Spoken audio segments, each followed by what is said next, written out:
Well, I'm back from a week's holidays, and I tell you, Jay, what weather. It couldn't have been better. I suppose if I really could arrange those things, Kate, I would have done it for you, but... Oh, you didn't? No, we just try and forecast. That's all that we do. It's nice. But it's getting cooler.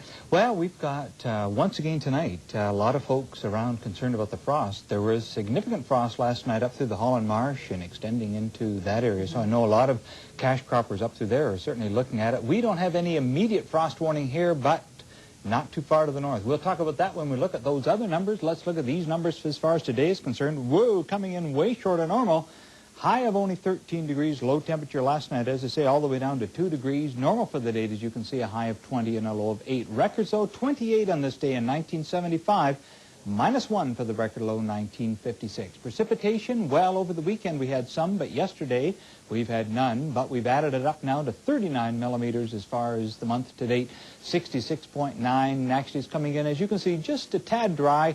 But certainly the rain we had in the last little while has certainly helped out. Let's take a look at that national map. And again, we have to start off with initially a high-pressure cell, and we can find some clear skies, as you can see. If we extend into the eastern part of Quebec and extending over most of Atlantic Canada, we do have some fairly clear skies. Right along the Atlantic coast itself, a few little clouds.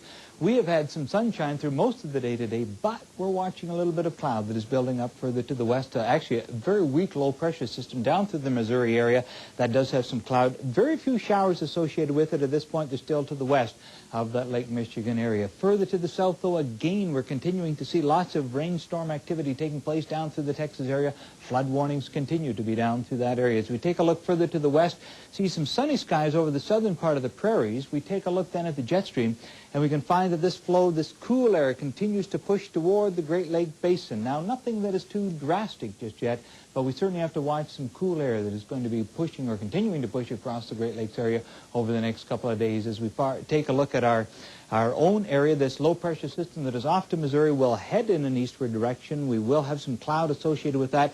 The high pressure builds in behind it, but we're certainly looking at some continuing cool air across the Great Lakes Basin over the next couple of days. As we take a look at our own regional map, we can find lots of clear skies over eastern Ontario, even extending into our part of western Ontario, but we don't have to go too much further to the west to start to pick up a fair amount of cloud. Now, a few showers, as I talked about, to the south of Lake Michigan at the moment, but we will be watching this head in an eastward direction overnight tonight.